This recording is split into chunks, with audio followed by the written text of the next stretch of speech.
Hey everyone, this is Mike Tango Whiskey coming at you with another Hurt Feelings report. This would be episode 3.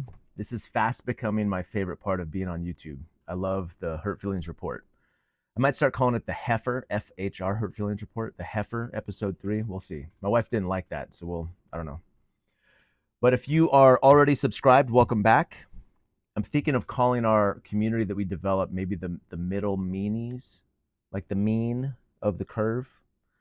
And if you're new to the channel, welcome. This is a prepping channel for those who are in that meaty part of the curve.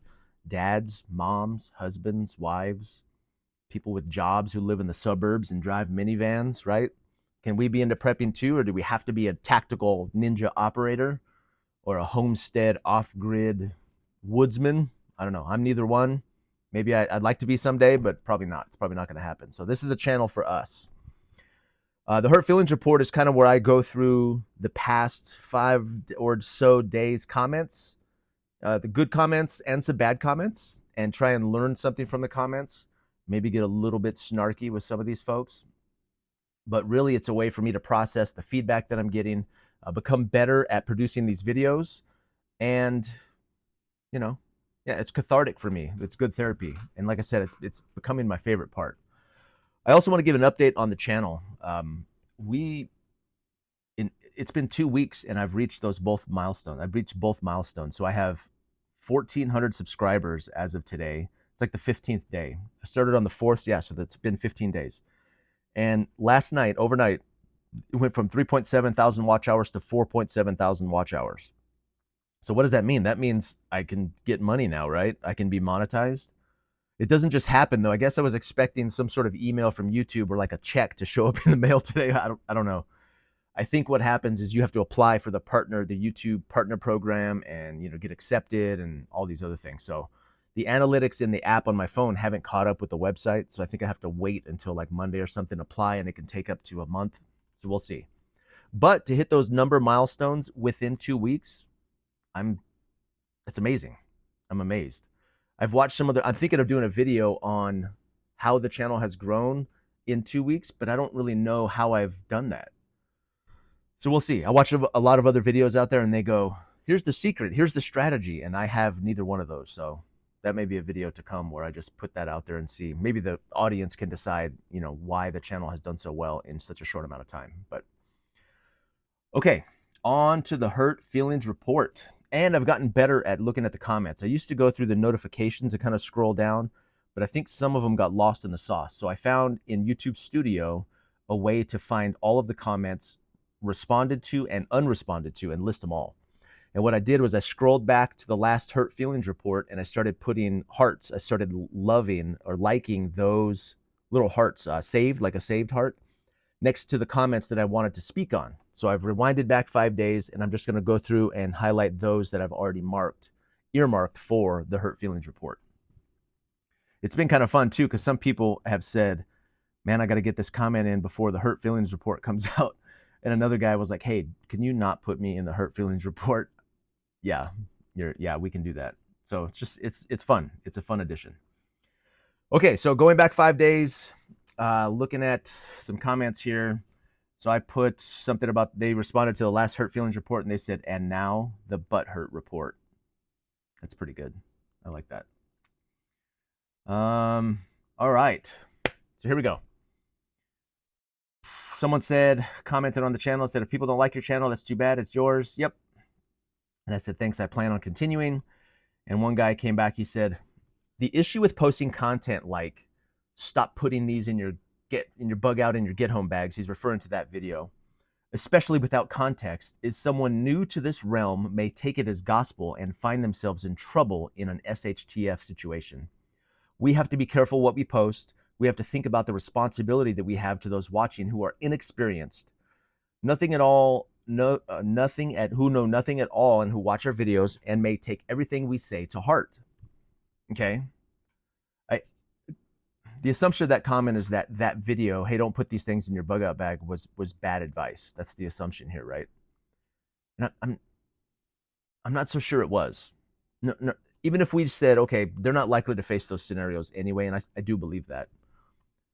But what he's saying is a compass, let's see, a compass and, a fire kit and these things. For someone who's inexperienced, they should have these things in their bag. I think that's part of the problem, man. I think what I see in prepping, and I've seen it. So I teach radio classes to groups here locally. I have a ham radio operator's license and I have a GMRS license. And I do this teaching thing with radio classes. And what I see is two groups. I see two groups of people. 3/4 of the class goes to buy a radio, and I talk to them about their radio. I program it for them, and then they throw it in their bag. And when SHTF hits, they're ready. They have it in their bag. That's not accurate, right? Think about a compass. So someone inexperienced who cannot navigate buys a compass and puts it in their bag, and they feel this sense of security that I'm good to go. I can find my way around the woods when I walk into the wood. I think that's more dangerous. Personally, I think that's more dangerous. They have a false sense of security by adding these things to their bags because every video tells them, put this in your bag, put this in your bag, put this in the bag. You have to do fire. You have to do. I don't know. I see the other side of that coin, man. I get what you're saying. I want to take what I say seriously, and I don't want to give bad or false information. But at this point, I just don't feel like I am. Maybe I will feel that down the road. I don't feel that way right now. I think a lot of what's out there is bad information. Unnecessary things people don't know how to use, and that are giving them 50-pound packs that they think they're going to throw on their back and walk into the woods and be successful. I don't think that's true. I subscribe to your channel because you are different. I'm fed up with these ninja extreme preppers who train for unlikely scenarios and bushcrafters who put themselves in dangerous situations for clicks. My scenario is to get home by car or foot. Yeah, the meaty part of the curve, right? That's my audience. Tactical ninjas, there's other spots for them. We're not that. Let's see. Not sure if you're trying to cut weight or not, but questioning the necessity in a get-home bag of 2 notebooks. That's good. I did have 2 notebooks, right? Same thing goes for Leathermans. I had 2 Leathermans, 2 flashlights. It almost seems counterintuitive from your other video where you talk about stuff you don't need. If you're trying to cut down on weight, maybe consider a monocular instead of a binocular. I do enjoy the different perspective. But he's right. When I first showed the GoRuck, the get home bag, even now, like all this weight talk that I've done in some other videos, I'm rethinking that bag. I'm like, first of all, 16 pounds is not that light. I spent the last part of last year developing a hunting pack, like a backpacking elk bag. That bag without food and water weighs 18 pounds. So my get home bag that I'm going to use to ride my bike from downtown to home for 2 hours weighs 16 pounds. That's not good. It's not that good. It maybe it says more that it's lighter than most kits out there, but I'm going to redo that bag. Like I have a lot of other backpacks and a lot of other gear and a lot of other kit, especially after doing that Possibles pouch video, working backwards from that Possibles pouch. You're going to see another video on my get home bag, and it's going to be a lot lighter. This guy's right. Please do a video on lock picking and wedge to get into cars. I had a lot of that. I subscribe to your channel, seem interesting and loving the hurt feelings part. Yeah, me too. So do a video on lock picking. I got a lot of lock picking feedback, and I'm going to touch on some other comments up here. It's a touchy area because I think people think that lock picking automatically means criminal behavior, and I'm going to talk some more about that with some other comments. I have found, as I am not a criminal, I have found multiple varied uses, legitimate reasons to bypass locked things over the course of my regular suburban driving into town for my job life, where it's a valuable skill.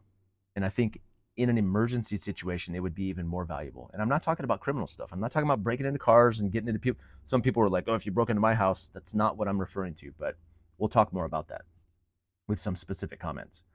Congratulations on your growth. You're doing a great job. Take your son's advice to put a Bible in my, yeah, that's good stuff. Hey, bro, last time I said I have somebody from Australia, but nobody from Europe yet. And he was like, I'm from Italy, remember? So there was a guy from Italy that commented prior, and I didn't mention him. So 75 Bikes 96, shout out to you from Italia. That's sweet. Someone from Europe and someone from Australia commenting. That's great. New to the channel after watching your get home bag video, love the ethos. Far more concentration on reality and not carrying a zombie apocalypse kit, which there is far too much of already on this platform. Stay true to your ideas. To the audience, fitness should be your first priority. If you're not functionally fit, you're going to die anyway. You're going to see some fitness stuff. I have been into fitness since my time in the service. I'm 50 now, so it's harder. But I was a certified CrossFit coach. I've been into kettlebells and fitness for a long time. I'm trying to refocus on it and get back into better shape. I'm in pretty good shape for a 50-year-old, but I could lose 20 pounds easy. So you're gonna see some fitness stuff from me. I do all of my working out in my garage with very little equipment, so expect to see some fitness videos coming too. I'm telling you, there's so much content up here. I have videos for probably a year. Backroads Nomad. So this is the same guy from before about responsibility. I did watch the entire stop putting these in your get bag, your get home bag and your bug out bag videos before commenting. So at least he did that. He watched the whole video, which I appreciate. Your approach in that video came across trollish and you sounded like a glowy. After watching your new prepping channel Hurt Feelings report, I now understand your position and where you're coming from. Your position of my situation. I did delete that initial comment. Look forward to seeing what is to come. Wonderful. Again, I don't do any editing, so the way I say things initially, I record a video and I go and I post it. I don't review. I don't even watch it. Sometimes I'll go back and watch it if someone comments on it. I'm like, what did I say exactly? But I'm just cranking out content with no edits or anything. So I appreciate this guy taking the time, watching the whole video, and then seeing my perspective on it. But those first two videos, they were the first ones, and I was trying to be like kind of controversial and generate some. It worked, but that's not the tone that I want the channel to take. So I'm trying to get better at that. You sounded like a glowy. I think that means a fed. I've heard of other like creators in this space being called feds. That's interesting. I mean, I was in the military, so technically I worked for the federal government, but currently not really a fan. So I'm not a glowy though. I don't think if I'm reading that right. Okay, scroll up here. Love this video series. The Hurt episode, the Hurt Feelings report, the heifers. Take the negative and positive comments head on. I would love to watch this live and interact. So I appreciate that. Lil Klondike Outdoors. She's been very active on my channel, and I appreciate you. Thank you. I thought about making this live, but what would happen is I would have trouble focusing. I already have trouble focusing. So I would be trying to do this right here and then distracted by the comments and trying to do both, and it would feel very disjointed. So for this, the Hurt Feelings report will probably continue in video form, but my plan is maybe to do a live tomorrow or sometime else on the weekend. Like I'm doing this on Saturday so it can post on Sunday so it can be watched. Last time I posted it Sunday night and it didn't post until Monday morning. So by then people are starting their weeks and they're not paying attention. So I might do Hurt Feelings report on Saturday and then a live on Sunday, maybe early in the morning. I got to see. There's a really cool demographic inside of, or a demographic tool inside of YouTube, the analytics or the studio, where it tells you when your subscribers are on YouTube. That's awesome. So I'm going to figure out when on Sunday you guys are on and try and do the live during that time. And it also has to match with my family. Like right now I'm locked in my garage. All the doors are blocked so my kids don't come flooding in and interrupt. Which that might make a good video too. If you guys should see how often I get interrupted when I don't lock everybody out. And anyway. You're onto something with the buildings just outside the city. I've been pondering this for a couple months now and have driven past a couple of places. Yeah, I may have mentioned this in the last one. This is a video that's on my list to do. So like the idea of shelter in your get home bag. If you're walking or riding your bike or driving in an emergency situation, you literally pass dozens and dozens of shelters. And I don't mean like breaking into a business. That's not what I mean. I mean overpasses. I mean bridges. I mean covered carports. I mean all kinds of options for cover that don't include gaining entry into a place and that aren't you pulling over and pitching your tent in a wooded area. There's lots of options for safety closer to the city. Again, I'm pushing back against this notion that we're all going to the first, whatever SHTF is, whatever it looks like, we're all just going to throw our bags on and walk into the woods 60 miles from. No, I think there are smarter options closer to home, and we'll be talking about more of that. The GoRuck and internal bags are some serious overkill for the narrow use case you've outlined. You don't need that bag that will last. You don't need a bag that will last a year crossing a post-apocalyptic wasteland. You need something light that will last for a week. You should have collapsible water capacity or lightweight means of lashing the common disposable bottle to your rig. Get home bag is about planning for a bad situation. You're taking a very optimistic approach to how your plan will play out. Okay, so 2 points here. The bag is overkill. That bag will last forever. It's a great bag. So I think that's why I paid $400 for it. I think I needed to find a use for it before I sold it. I was considering selling it on eBay because I could probably get $250 for it now, easy. And I just needed to use it for something to feel better, right? So I'm probably going to switch. My get home bag will change from that GoRuck for sure because it's heavy too. It's this thick canvas, which is great. But again, we're talking a 2-hour ride bike ride home. You're taking an optimistic approach. Yes, maybe. I think most people are taking a pessimistic approach. I think what you're calling optimism, I would call realistic. I think it's more realistic. Like again, people keep telling me, you never know, you never know, you never know. You just don't know, you don't know. That's not. Sometimes we do know. What do we know? Wait, let me ask you a question. So, in the summertime, in your kits, would you place a heavy winter coat? Someone will go, well, you never know. You never know if it's going to snow. No, in July and August, in certain locations, I know that it's not going to snow. Nobody's putting a thick winter puffy coat in their bag in the wintertime, in the summertime, right? Um, some things we do know. I know the routes. I know the distance. I've kind of beaten that drum for a while. Some things we do know. Think about military planning. The military just doesn't go, we have no idea. So we want 100 guys with machine guns and bazookas and tanks and aircraft. And no, we have intel, look at the specific mission set, gain as much information and as much intel on that specific situation as possible, and then we plan accordingly. I don't think these are any different. I think that's that fear and fantasy, the ends of that of the bell curve kind of creeping into what we do. You never know, you never know. Sometimes you know. Sometimes we do know. Not all the time, but sometimes. So it's somewhere in the middle, right? It's not never, and it's not always. It's sometimes. Smart way to engage with your critics and interact. Listen to your audience. Well done, sir. Take my positive feedback. Haha, all the best. Yeah, I love Hurt Feelings Report. It's cathartic for me. It's good for me to process these and discuss and give some context too, some insight. Like one guy watched these and then he understood my other video better. It's a consequence. This is a consequence I have to come back and clean up of not editing anything else. But I enjoy it.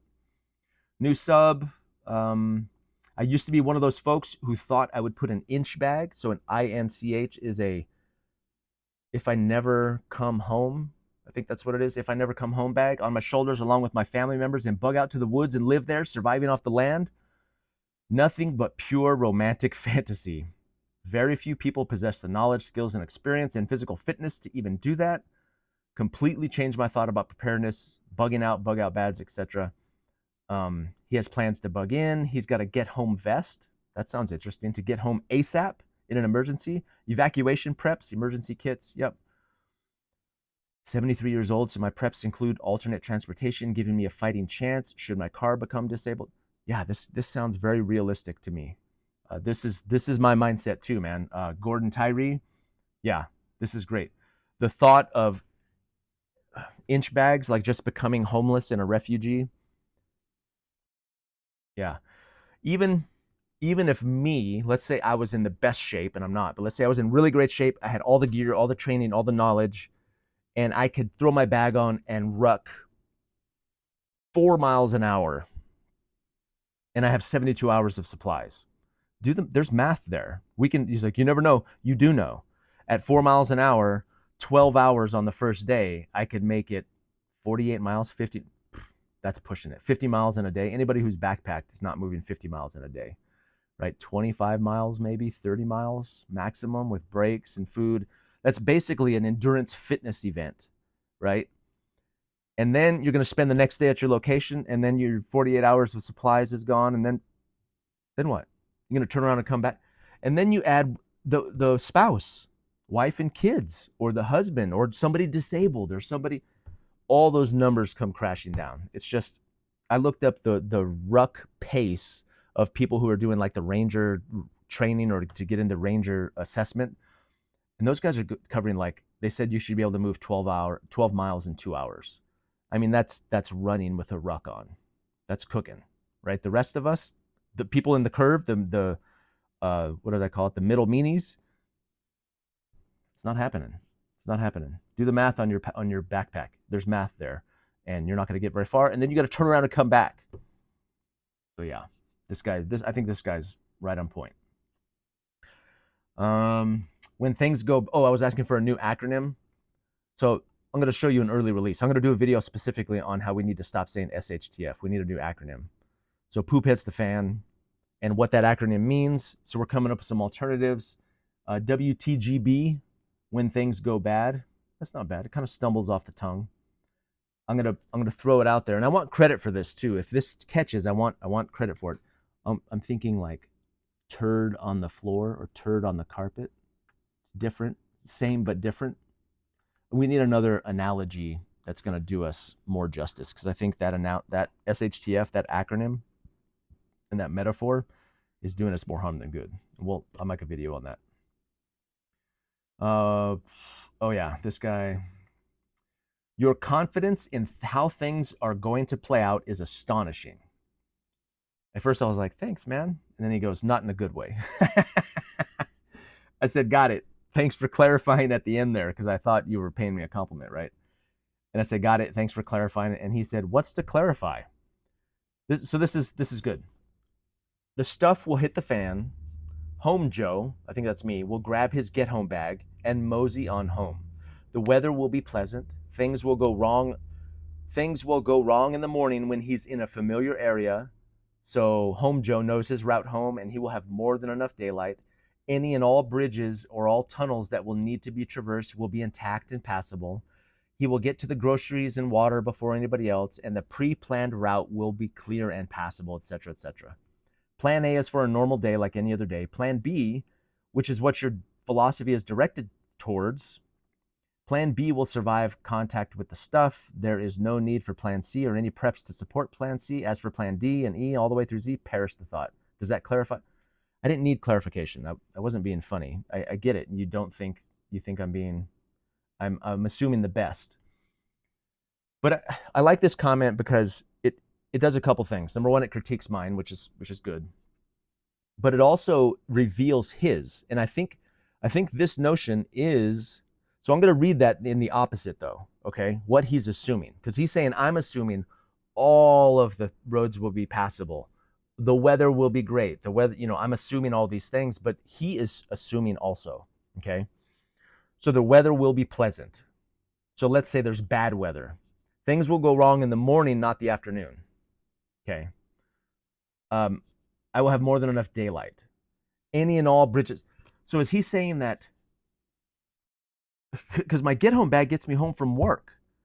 So it will happen in the daytime. I only need it in the daytime because in the evening I'm at home. And if I'm out and about, I have it with me, right? So let's say I'm out and about at night and I have my bag. Okay, maybe. But that's a smaller portion of the day. The statistically, the time that I'm downtown with my bag at night is much smaller than when I'm downtown with my bag during the daytime. So already that's my assumption wins out data wise, right? And he goes, all of the roads will be passable. All the roads will be clear. So are you assuming all of them won't be passable? Because that's a sillier assumption.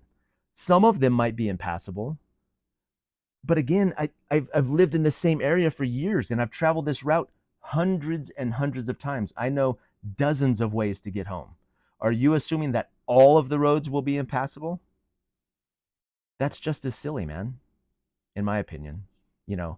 But maybe straight up SHTF, earthquakes, nuclear blast. But those kind of things, again, that's not really what I'm focused on. Plan B, Plan C. You don't know my Plan B or Plan C because I haven't made videos about them yet, right? I've got other contingencies. I didn't want this channel to be about those extremes because there's so many other channels about that. I do some of that preparing. You guys will see some videos of LARPing and stuff like that because it's fun. And I think you need to train to that. But anyway, I appreciate the comment either way. Ran across your video. I have to say thank you. I was in the military for 20 years. I find your content informative. I've been looking for a channel like yours and couldn't really find one. Yeah, I think we are filling a gap. I think there's a lot of people out there like me who watch this stuff and they're like, man, how many sniper rifles do we need? Like, I don't know. I have to wear camo in my neighborhood defense kit. Like, I don't. Like you said, preppers are a different breed. I'm the in the middle, keep up kind of guy. Keep up what you're doing. Appreciate that. Let's see. I've been doing YouTube for over a year. I literally get hate mail after videos. It's one of those things you have to switch off or it will drag you down. Regardless of how bad your content is, you will still get shite flung at you. Chin up, block the trolls. Yeah, I've got pretty thick skin. These are hurt feelings reports, but my feelings aren't really hurt. I'm cool with it. I like it. It's good for me. This really should be specific to your own needs. This is the you don't need these video. I'm going to get comments about that video for years and years probably. You honestly can't say what your circumstances might be. Because of this, you seem like you might want more of a general purpose kit. You honestly can't say what your circumstances might be. Kind of. I can. I know that I sound like a broken record. There are some things you can know. You are an expert in your scenario, and I think that intel and that data should inform our preparations. Right? They're like, you can't know. It's impossible. You never know. Nothing. That's not true. I know it's going to be cold in winter and hot in summer. I know the distance. I know, yeah, etc. Nice kit. I change. Consider some socks and underwear. Do the shoes need to be inside the bag? Could you keep them outside of the bag? It's good advice, right? I might do something like that. Very lightweight shelter. Maybe get stuck outside. Solo bivvy, poncho, tarp. I think I had a poncho in there. I'd have to go back and watch. No, I had a raincoat, right? But now in my possibles kit, I've got the contractor bag that I could use as an expedient shelter. And so I took advice like that. I added that to that possibles pouch video. Okay, dude, you had my attention until the gun thing.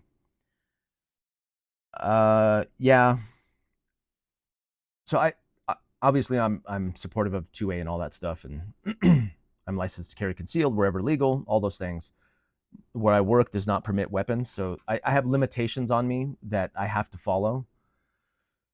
But the idea that I think in that video I had like an extended magazine, you know,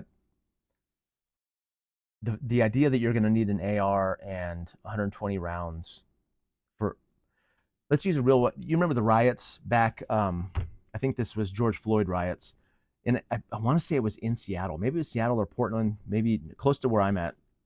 And there's a guy on YouTube, his name is the Weapon Snatcher. There was this video, he's a former Marine, he was a security guard, he had this like go kit with a rifle and a pistol, like he was fully, like we say we should be, right?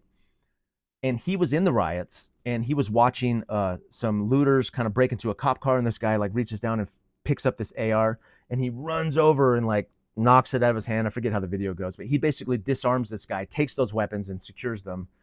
And that launched his career. Like, he's been interviewed, and he's got his own channel, the Weapon Snatcher, I think. It's really good stuff. But there's a real life example of a guy who had that stuff in that situation and still ended up like not using it, much less 120 rounds. That's what I'm saying. A combat load for a riot, even when there's shootings, go look at self-protection. Is that the name of it? There's a real good channel out there where he reviews security footage and shootings. Even if you review the data on police-involved shootings, it's not 100 rounds, man. It's like the average shots fired is like 5 or 6 shots. And I'm not saying that's all you need, but you don't need 120. I do know that. I do know that. And you probably don't need a rifle for most of the scenarios that we're talking about for the middle meanies, right? So, not that you don't need a pistol at all or something like that, but just this idea that we're, yeah. Guy commented on my bolt cutter short, which that got like 16,000 views, and I have no idea why. I have no idea why. I don't know. I have no idea why that blew up. I was just showing, hey, look at what you can find at Goodwill. Bolt cutters are a great tool. I love it, right? I was happy to find those for $10, but some guy says, he says, this would have ended much differently if you were at my house in Utah. Pew, pew, pew, pew. I don't know what he means. Like, I'm just buying, maybe he means like I'm buying bolt cutters to break into his house, and he would, it's not what I intended, but I have no idea why that went so viral. Like my statistics go on that day. That video, that short was hugely popular, and all I showed was a sleeping bag, bolt cutters, and some jumper cables. Finally, someone who brought up the experts thing, a word I still do not understand. So he was referring to my commentary about trusting experts in my last heifer in episode 2, the Hurt Feelings Report. Yeah, some expertise should be taken with a grain of salt. Oh, here's a good one. This guy says, please stop. The inexperienced will never make it with your recommendations. And then he says 82nd, which I assume is 82nd Airborne. So let's stop and talk about this particular comment. So I will not stop. The inexperienced will never make it with your recommendations. Again, the thought that putting a fixed blade knife, 120 rounds, a cook kit, and a fire kit, and a compass into your bag means they'll make it, that's a false assumption. I don't believe that. And then the really burning part about that is, so I responded, I said, maybe make some recommendations of your own so they can make it, right? And then for him to put the 82nd, as if, I'm not knocking the 82nd, I'm sure they're great, but as if his being in the 82nd somehow qualifies him to, number one, make recommendations better than mine, and number two, to tell me what to do. So I put, make some recommendations of your own so they can make it, and I put 354th. 354th was a logistics squadron in Alaska. Like, does that qualify me? I feel like maybe things you should take into the field, I should be more qualified because I worked in logistics. Like, what's 82nd? Is 82nd Airborne, are they infantry? I think they're infantry, which is great. I think that's a great career field, but then I think about the military, like, did you choose that or were you put into 82nd? And then somehow it's like, I was 82nd. Bro, this is the appeal to expertise again, right? Like, his opinion means more than mine. His expertise is more valuable than mine. Start a channel, man. Make some better recommendations. And again, that was my first video, so a little bit of grace. I think my stuff's getting better. I really suck as a content creator. I have the totally wrong attitude for it. That being said, I've done YouTube for 11 years and recently quit. Live stream for all those years, make my own websites. If you have questions on doing those things, don't hesitate to ask. This guy like offered me help to snazz up my channel. I like your attitude, much better than mine. If I can help you anyway, I will probably take you up on that, because mine is decidedly low tech, but if it continues to grow, I'd like to do better. I've purposed to learn one new thing each week to try and make it a little bit better. I don't want to keep putting out the same content, but at the same time, I don't want to church it up too much, but I appreciate that. I will probably reach out to you. Someone said my "you don't need these" video is very sarcastic. Probably, yeah. Remember, I was trying to stir up controversy. Ooh, let's see. Nothing like a complete set of what the law calls criminal tools. I love it. So this is my entry tools basics. So again, I was thinking about this today. Like, what might be some scenarios, some legitimate scenarios where you would need to bypass locks or doors that are not criminal in nature? Because people tend to go, oh, if there's your property and then there's everything else is just a felony or criminal. And I'm not a legal expert, so please don't take this as legal advice. But let's think about emergency situations where you may need to gain access to somewhere that is not the same as like breaking into private property. My house, if I lost my keys, and I've run into that, my cars, my vehicles, my kids lose their keys, my wife locking herself out of her place of business. Think about what about a friend's house or a neighbor's house who asks you to do that? Maybe they've evacuated and they forgot something. They need you to gain access. Maybe family's house, friend's house. What about a church? Your church. Let's say it's your church and there's an emergency situation and you need to get some people to safety and you're near your place of worship, or you need to gain access to a room to provide safety for. Like if you were to bypass a lock and get people to safety or to resources that they need, like would your pastor press charges? Like you're a member of this church? No, that would be a good thing in that scenario, right? Or think about your place of work.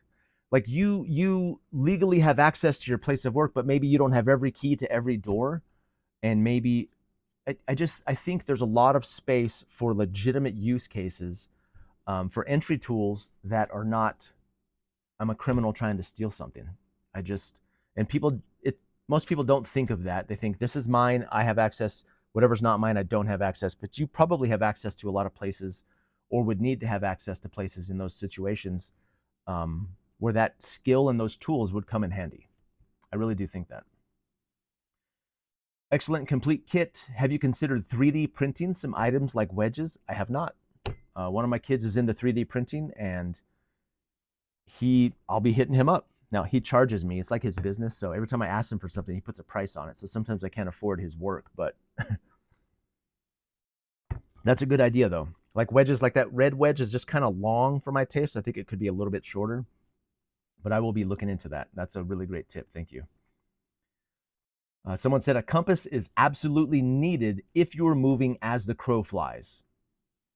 Again, if everybody in the city is fleeing the city,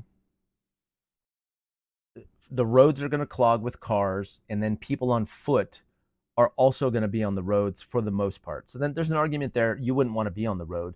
But again, there's dozens and dozens of roads and paths and trails leaving town.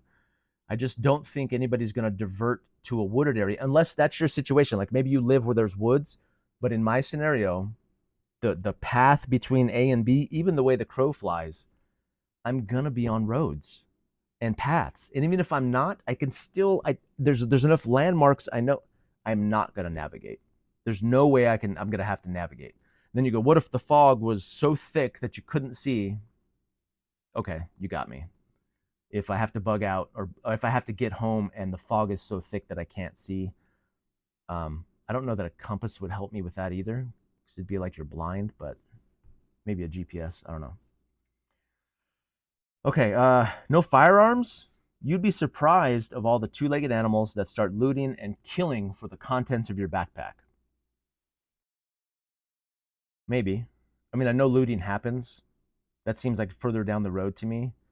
But wherever legal, I am armed and I have contingency plans in those areas.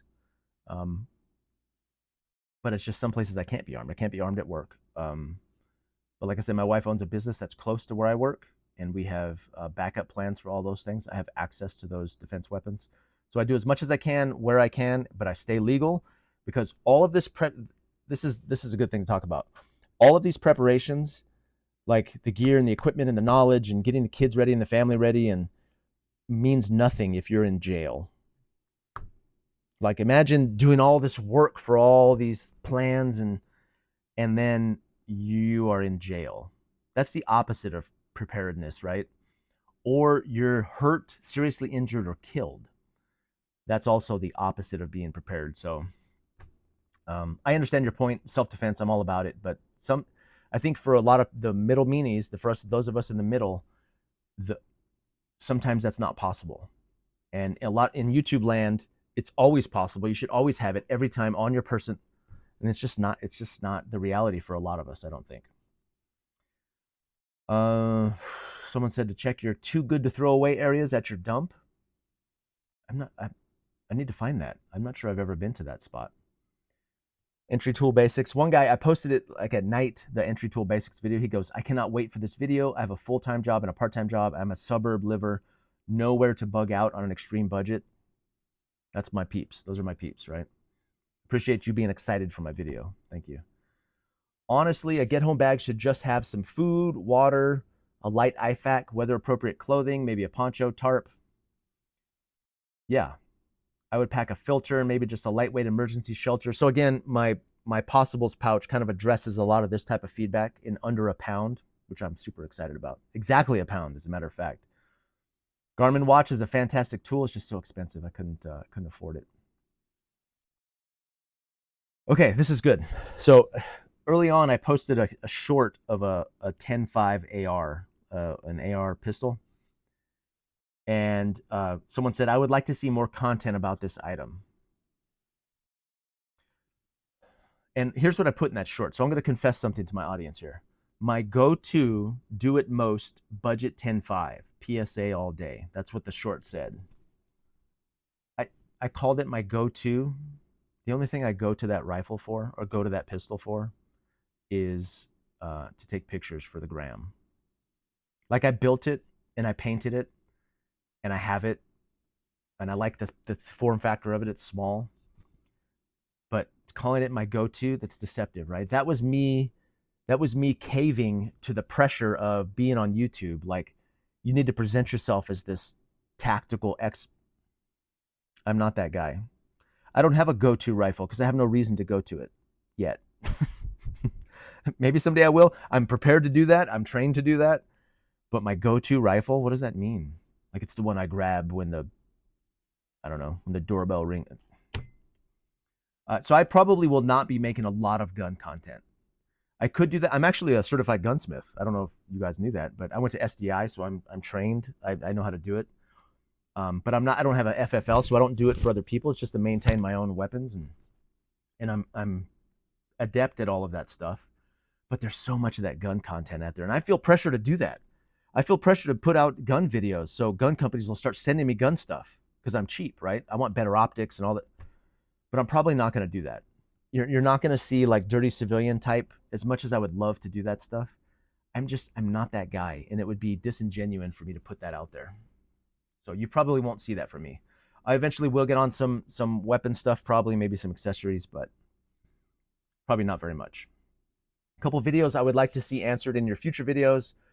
Do you also outfit your wife and kids with get home bags? If your get home bag is at work, what do you do if you're on the weekend? Yeah, so my kids have some go bags. They're more like evacuation bags. What I learned from evacuating for the big fire that was close, and I'm going to do a video on that. Their bags are ready, but it's funny. Now that I'm on YouTube, my daughter came to me, Dad, that was 2 years ago. So we started going through the bags. None of their clothes fit.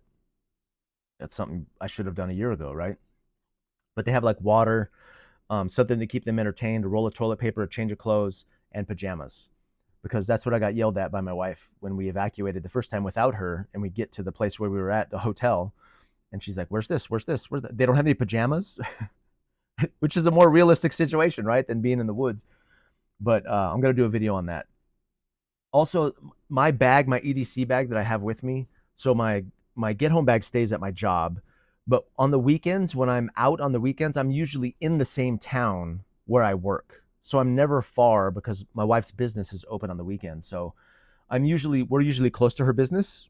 I have some access to resources there, and I'm close to my job relatively.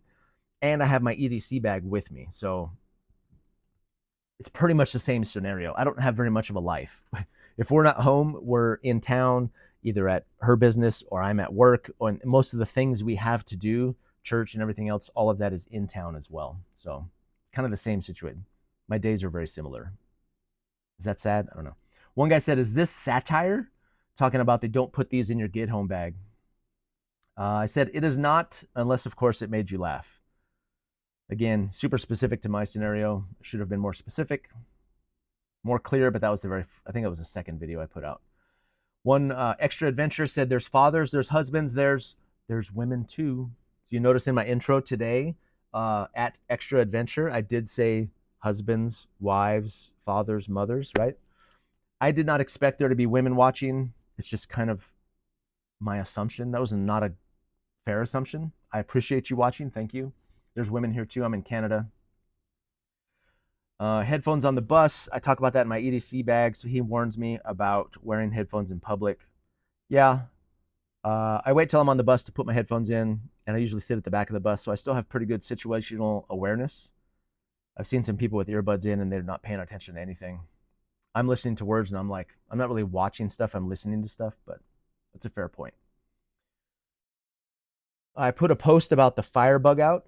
I was not prepared, working on an upcoming video. Some guy says, now that's coming up with content, my friend. Looking forward to this one. Real life scenarios. Tired of the world is ending BS from other content creators. The world is ending. There isn't really a lot we can do about it except care for our own. I'll be waiting. I know. This comment's putting pressure on me. I'm like, I need to put that video out. That's been like 4 days, so it's coming. I can't not do that. Unattainable EDC bag. So my EDC bag, some guy says, not at all tactical. Everything seems like you're just a normal dude walking about, and I love that. Thank you. Okay, here's one. So one guy says, my comments got erased from this video. I haven't deleted any comments. Remember last time I said I edited one, so maybe I accidentally deleted. I've deleted no comments. I haven't even edited any comments since I saw a previous comment about this. So I get the sense that, so I looked it up, and it says YouTube does delete comments. Any comments that violate community guidelines, that seem to be spam or irrelevant content, user reports. So if somebody reports a comment, they'll remove it. And then there's some automated filters that mistakenly delete comments deemed inappropriate. So I am not deleting any comments. Now, I did delete a post that I did. I cut myself recently. I should show you that knife. I don't know if I still have it out, but I was playing with this, again, trying to be Joe Tactical. I was playing with this double-edged push dagger I have, and I cut my fingers here pretty bad yesterday, and it was bleeding all over the place. And I posted a video of that, a picture of that cut, making fun of myself.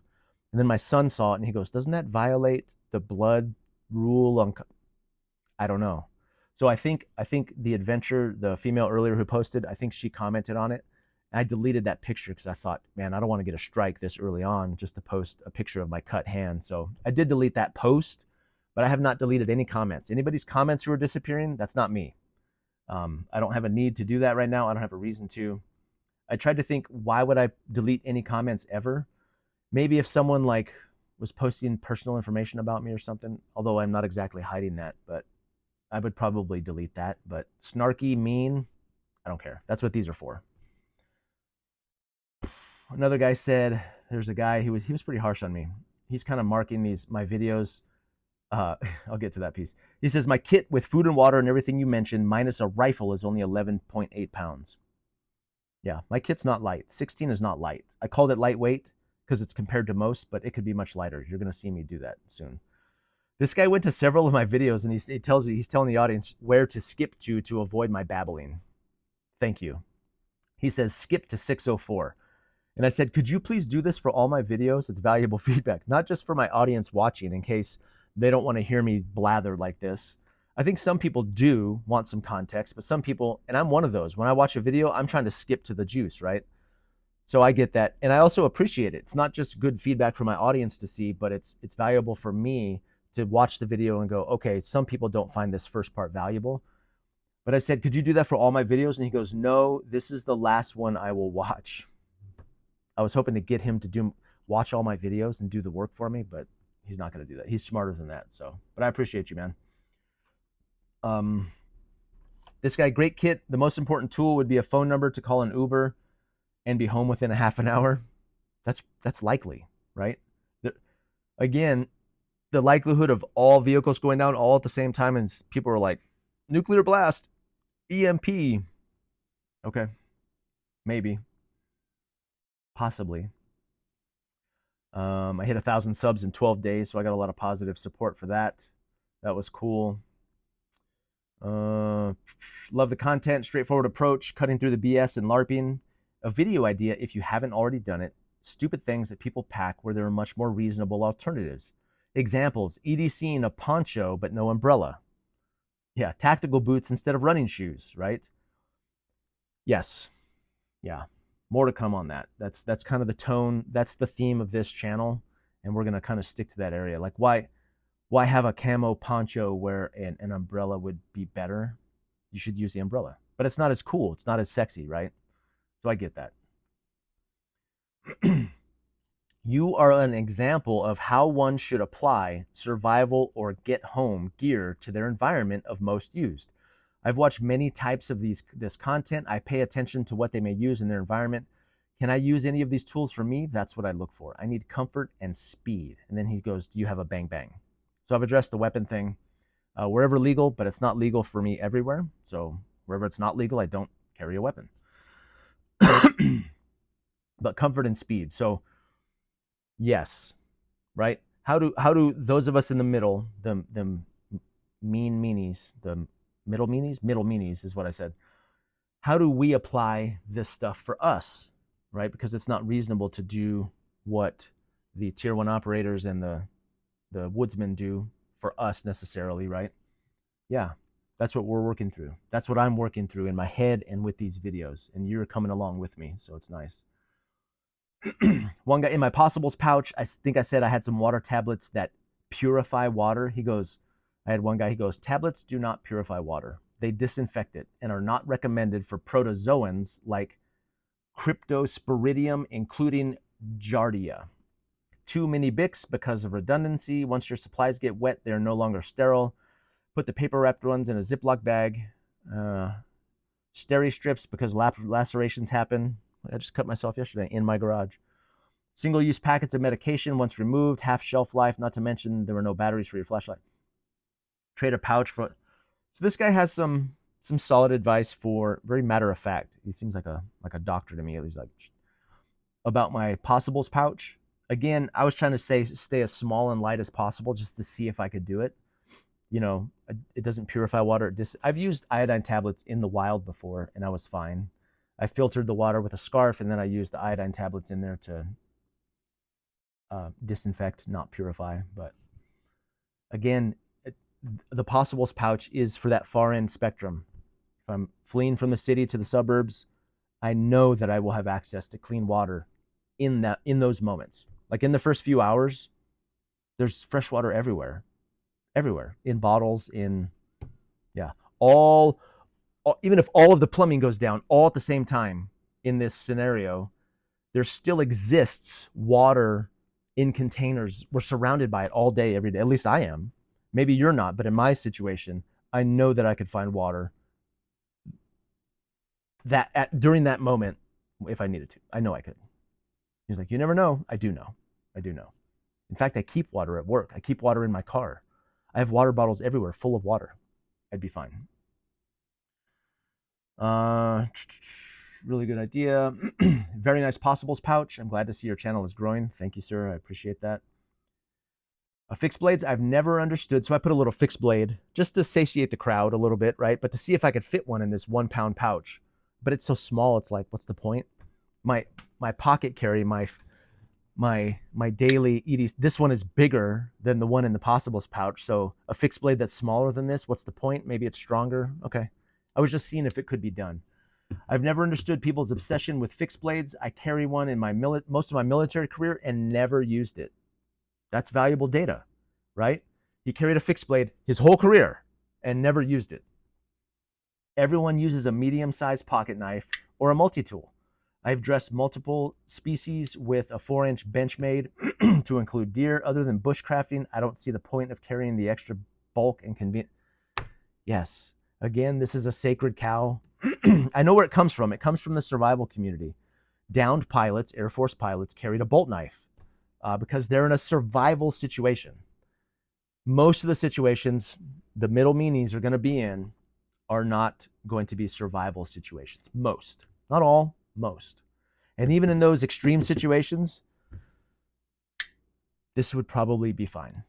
Even the times I've gone into the woods hunting, or I call it bow hiking, where we just walk around looking for elk and we never find any. Every time I'm out there in the bush for 3 or 4 days at a time, this is what I use. I pull this out first. The fixed blade never comes out. It just doesn't. So I would like to hear your opinion about moving in the cities in the day versus the night. I play with this question a lot. Downfalls of both sides. I'm beginning to think mornings from like 7 to 9 is best. Time to be out. Yeah. I put in the comments, definitely. The freaks come out at night, right? I put a musical thing. The freaks come out at... Early morning is the best. I even thought about, when we talk about riots as a possible scenario, it was funny. So the last time a protest happened in my city, it was the No Kings protest. And there was a Facebook page that told you when it was going to happen, where it was going to happen. And you know it's happening only at night. And you also know, I won't say only, someone's going to take that and they're going to be, not in my city, I had one during the daytime. probably at night, and also in the heart of the city. We knew when and we knew where the protest was going to happen. And then the protest happened, and then the protesters kind of go home for dinner, and then the rioters come out, the people with the masks, and they start, causing trouble and fighting the cops. And it's a pattern. It's a pattern. Now, not all the time, but most of the time, these things, there are pages that tell you when and where, and that's valuable intel to make your decisions. And there are no protests happening at 6 a.m. Someone's going to post one in the comments. I know of one that happened. Okay. I think that's a relatively predictable thing that happens. And then you just stay away from that area. So someone commented, I never understood why people pack lockpicks and forced entry tools in a get home bag. The whole point is to get home. Breaking and entering is not getting home. Okay. So I don't mean criminal breaking and entering. And I've tried to be careful with this phrase. Access to shelter for safety from violence or from weather. Those are legitimate reasons. And in a get home scenario, you are passing an awful lot of structured shelter. To just ignore it and throw your poncho on and go sleep in the woods. There's lots of cover between A and B that can be potentially in an emergency accessed, not just for your safety, but for someone else's safety. In the heart of the city too, I think there are, and there's another layer too, like I think about like private businesses and that, and then there's like cities property and state property. All of that is illegal, of course, but in a genuine emergency, I just think there's so much, there's a lot of benefit to a small set of tools and a small set of skills that can get you some safety or some cover, or others safety and cover. Not criminal, but expedient in an emergency. I think those situations exist, and I don't really hear many people talking about that. When that kit weighed out to exactly 1 pound, that was the most satisfying moment of my YouTube journey so far. Exactly 1 pound. Are you kidding me? It was great. So I can't put anything in there or take anything out. I'm not going to use any of the Band-Aids because then it'll weigh less than 1 pound. That was very satisfying. I love that. You can hear it in my voice. I blow up. Nice kit. I would change a few things. Drop the pick tool. Good way to get killed by a homeowner or renter or squatter. Again, I'm not condoning entry into private property, right? Second, I would replace a large 55-gallon drum with an SOL. Get a Mora knife, a Bic lighter with an IFAK kit. And so they make a bunch of recommendations about basically turning a possibles pouch into a survival kit. And if you go and watch other videos on a possibles pouch is not a survival kit. A survival kit is kind of like dire emergency, break glass in case of death, or near death or something. A possibles pouch helps you navigate contingencies, mitigate those contingencies. You work from your possibles pouch. So, and again, in my scenario, it's not a survival kit. I have survival kits. A possibles pouch is like, okay, what might I face on the way home in an extreme situation? That's, again, the tail end of the bell curve. So these are great recommendations for a survival kit, but a possibles pouch is not the same thing as a survival kit. I would make that argument. But I appreciate your feedback. Thank you. Those are great recommendations. The bike is the way to go. I travel for work daily, and sometimes I could be 100 miles from home. I wish I could carry one with me. He's mapped out places where he could get a bike. Yeah, I think the bike is the underrated tool for getting home quickly. I think walking is dumb in most instances. I love the idea of a possibles pouch, water container you should still have. Again, the possibles pouch lives in my EDC bag where I have a bottle, and in my get home bag I have more water capacity there. Survival pouch that's collapsible. Good kit. I've never understood the obsession with weight. We always threw an extra 25-pound weight in our rucks. To this day, when I go backpacking, I have what most would consider an absurdly heavy pack. I don't know if this guy's young. He sounds young. I sounded like that when I was young. I'm 50. So I put I'm 50, every pound matters. Back, knees, all the things, man. Lightweight is the best. And I think you enjoy yourself. When I first got into backpacking like 25 years ago, maybe it was more than that now, I read a book by a guy called Ray Jardine. It's called Hiking the Pacific Crest Trail. He was the inspiration for the ultralight backpacking community. You guys should check him out. There's not a lot of videos on him, but he ridiculed the backpacking community back then, because what would happen is they would start with their backpack, 5,800 cubic liters. Then they would buy the warmest sleeping bag, and then the comfiest tent, and then so the top three weighed like 25 pounds, or I don't know, something crazy. He did the opposite. He started with the tent and the sleeping bag and the backpack to be as light as possible, and then worked backwards. And he confined himself to this tiny little pack. And because his pack was so light, it enabled him not to have to wear boots. It enabled him to move faster, to cover more mileage, to do. It's like an inverse triangle, right? And that philosophy really, really stuck with me. Ounces equal pounds, pounds equal pain. That's true. And in the military community, it's not true. Like, those guys have to carry what they're told, and the army doesn't care about your back and knees. You will eventually, but they don't, right? So I think being smart about your choices and saving weight where you can, I think it's smart. And it goes to the whole idea of a bug out bag, people just throwing on a ruck. Not everybody can do that. Some people can, most people cannot. My workplace does not allow weapons. Yep, there's a lot of people like that. Some things you said are correct, some is BS. I never leave a house without a good fixed blade. Doesn't have to be huge, but sturdy. You'll always have to have fire. Everything else depends on who and where. Okay. I said that was noted and corrected in my last video, the possibles pouch. He was commenting on one of my earlier videos. This is the first time the algorithm has showed me your page. I'm kind of disappointed that I haven't seen it sooner. Thank you. I appreciate that. Besides digging the topic, the tools you've compiled, I am smitten by your descriptiveness and the context you give. I really look forward to learning from you. Thank you for a well-presented video, some cool stories, and sharing your experiences. Lock picking you spoke on, the auto lock, Yeah, thank you, man. I appreciate that. Those are the kind of comments that keep me going. The concept of carrying things you might need in a pouch dates back to the hunter-gatherers. They didn't have cargo pants. What? The possibles pouch for me is stuff you don't want to carry in your pockets. Have it on your belt just in case. Yeah. When I first heard about possible pouches, I thought about, I'm kind of a history, not a history buff, but I like ancient history. And you ever heard of TOTC, the Iceman, the corpse that they found in the French Alps? And this guy was like from 5,000 years ago, and he was crossing the French Alps, and they examined like his clothes, and he had a little kit, right, with like fire making equipment and some of the basic stuff. And there was kind of a possibles pouch, which is really awesome that concept existed then and still exists now. And I love that stuff. I was into primitive technology for a while. I have a bow that I made and some arrows that I made, and I used to hunt with it. But we have some modern tech, like this is I like this comment because there's this idea especially in bugging out, where we're going to go to the woods and you immediately have to default to the primitive technology. Now there's value in that. There's value in knowing how to start a fire with a flint steel because it's waterproof, and knowing the old ways, having those skills. I'm down for that. I really am. But we should try the better tech option first, right? And that's where I guess redundancies come in. So we're saying the same thing.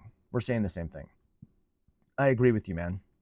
Just for the city suburb scenario, some of the primitive tech probably not as necessary. If I was going to be in the woods though, which I wouldn't want to be, but if I was, yeah. Love the videos. Too much gear. Stick to reality. Most of us live in the city. Those are my middle meanies, right? Turn off your video comments then if you don't like them. No. I said nope. Spoiler alert, my feelings aren't actually hurt by negative comments. Comments are the best part of having a channel. They help me get better. I said thank you for your comment. See what I did there? The irony. You're optimizing volume as well as weight. The Nalgene isn't great. A collapsible bladder like a platypus takes up less space. Yeah. I'll probably do something like that. What else did I like here? Yeah, I think that's it.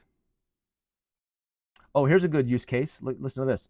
So some guy says, first time I used my new lockpick set was when I moved into a rental house and found all the windows were locked with no key. To enable me to open the windows, quick work with a rake and a pry bar, and I welcomed in cool, fresh air. Yeah, see, there's a legitimate use case for that skill and those tools, right? Those do exist. So Okay, that's it. We're at an hour and 4 minutes. These aren't going to get longer and longer. I'm trying to keep them to an hour. I'm kind of gauging, the more comments I get, I'll have to be more selective maybe, but I really appreciate everybody watching. This channel is growing, which is cool. And I like this section.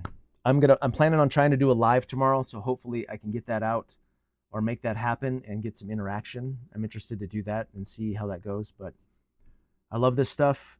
See, I always ramble at the end. I'm just going to end it. Middle meanies, let me know.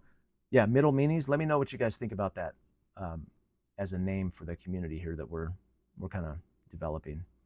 Other than that, I'm going to peace out. This is Mike Tango Whiskey, and I am all clear.